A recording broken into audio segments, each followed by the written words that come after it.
VLANs allow you to create limits in order to isolate traffic.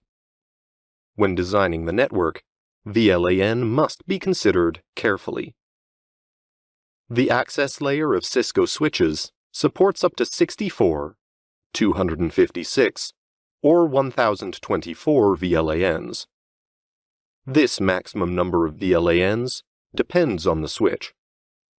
In Cisco switches, by default, there are VLANs that are already pre-configured.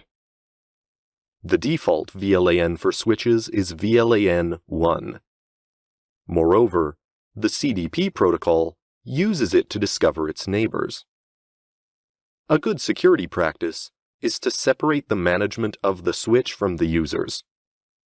This prevents users from trying to establish a telnet connection on the switches.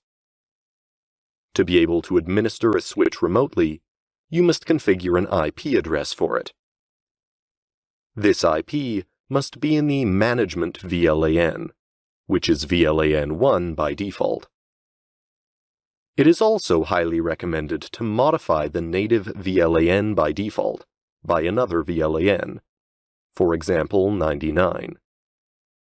When you configure a trunk, you must ensure that the native VLAN is the same from one switch to another, because if the ends are different, then spanning tree loops can occur.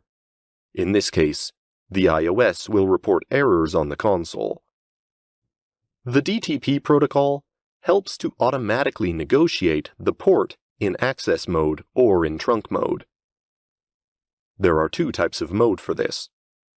There is the dynamic auto mode, which negotiates the mode automatically with a preference for the access port, and dynamic desirable mode, which is the same as auto dynamic, except that it has a preference for the trunk port. The command switchport nonegotiate disables auto negotiation of the switch. The more switches we add, the more it is possible to establish redundancy.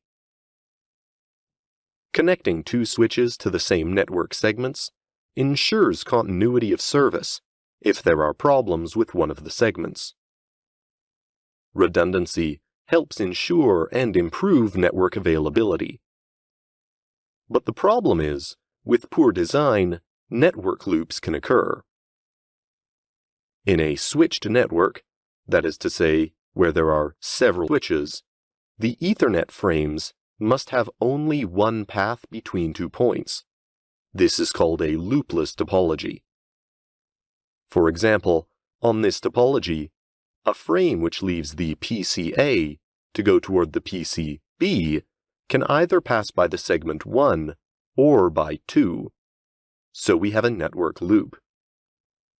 The problem is that it generates broadcast storms, and it can bring down the network.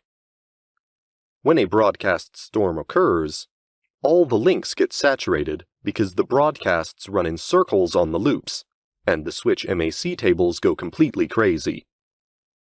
To avoid this loop, we could very well physically disconnect the cable segment 4. This way, there would be only one path between the PCA and the PCB. The packet will necessarily go through segment 1. But a good network must offer redundancy to offer an alternative path in the event of failure on one of the links or of a switch. The solution to loops is protocol spanning tree.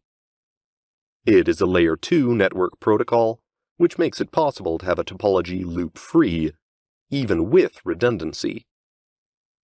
Spanning tree forces certain ports to be in a blocked state so as not to loop. And if there is a problem with any segment of the network, the spanning tree will re-establish the blocked path. For example, if the segment 1 fails, then the spanning tree will automatically open the segment 4 to pass the frames. The spanning tree algorithm guarantees a single path between two network points. To do this, it administratively blocks certain switch ports. On Cisco switches, spanning tree is enabled by default.